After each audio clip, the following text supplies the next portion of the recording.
राजस्थान की सीमा पर बसे नीमच जिले में युवाओं को नौकरी या रोजगार के अवसर बहुत कम मिल रहे हैं। कई युवाओं ने जब से पंजीयन कराया है तब से आज तक किसी भी नौकरी का बुलावा पत्र नहीं देखा है। कई ओवर एज हो गए हैं तो कई रोजगार कार्यालय के आए दिन चक्कर काटते हैं। हालांकि रोजगार विभाग द्वारा बताया जाता है कि यह आंकड़े पंजीयन विभाग में पहले से जो दर्ज हैं उन्हीं में प्रतिवर्ष जुड़ते हैं। यानी ऐसे लोग भी हैं जिनको पंजीयन कराए वर्षों बीत गए हैं लेकिन रोजगार नहीं मिला है। रोजगार कार्यालय के अलावा ऑनलाइन पंजीयन भी बेरोजगार करवाते हैं। जो युवा रोजगार कार्यालय पहुंचते हैं उन्हें पंजीयन रोजगार कार्यालय के माध्यम से करवा दिया जाता है। बेरोजगार को रोजगार के अवसर नहीं मिल रहे हैं और पंजीयन को 3 वर्ष हो जाते हैं तो उन्हें अपना पंजीयन अपडेट कराना पड़ता है।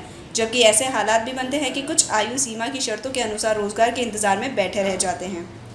सर, स्टूडेंट जो है ग्रेजुएशन कर लेते हैं, 11-12 पास कर ली, फिर ग्रेजुएशन करते हैं, उसके बाद MA बहुत सारी लेवल की क्लासें होती है, फिर भी उनको जॉब नहीं है, वो मजदूरी कर रहे हैं, उनको कोई प्रॉफिट नहीं है, उनको मतलब है ना एक नौकर की तरह ही काम करना पड़ रहा है। जैसी उनकी पढ़ाई है ना वैसा उनको काम नहीं मिल रहा है और वो पैसों की प्रॉब्लम की वजह से वो एक चिड़चिड़ापन रहता है उनके मन में कि नहीं यार, मैंने इतनी पढ़ाई कर ली फिर भी मुझे कोई प्रॉफिट नहीं है।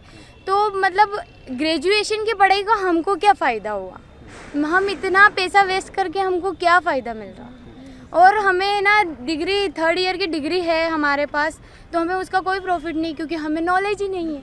3rd ईयर में तो पता नहीं कितना नॉलेज हो जाता है बच्चों को, बट हमें इतना है ही नहीं। देश में सबसे बड़ा एजेंडा बन चुका है बेरोजगारी। इतने बच्चों ने डिग्रियां ले रखी है और किसी किसी की तो उम्र निकल गई और मतलब रोजगार मिल ही नहीं रहा है। और इस कोरोना काल में तो और बिल्कुल ही बेरोजगार हो गए सब जने।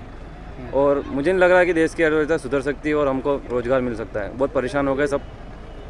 काफ़ी स्टूडेंट की तो आर्थिक स्थिति बहुत ज़्यादा ख़राब है, तो वो तो पढ़ाई भी नहीं कर पा रहे हैं बहुत सारे तो। और जिनके पास डिग्रियां हैं उनको रोज़गार नहीं मिल रहा है, तो अब सरकार क्या करेगी कि जो स्टूडेंट्स कहीं ना कहीं वैकेंसी के लिए एग्ज़ाम देते आ रहे हैं, उनकी पढ़ाई करते आ रहे हैं, कई कोचिंग सेंटर्स वो ज्वाइन करते हैं, वो 2 इयर्स 4 इयर्स 6 इयर्स तक उन्हें हो जाता है।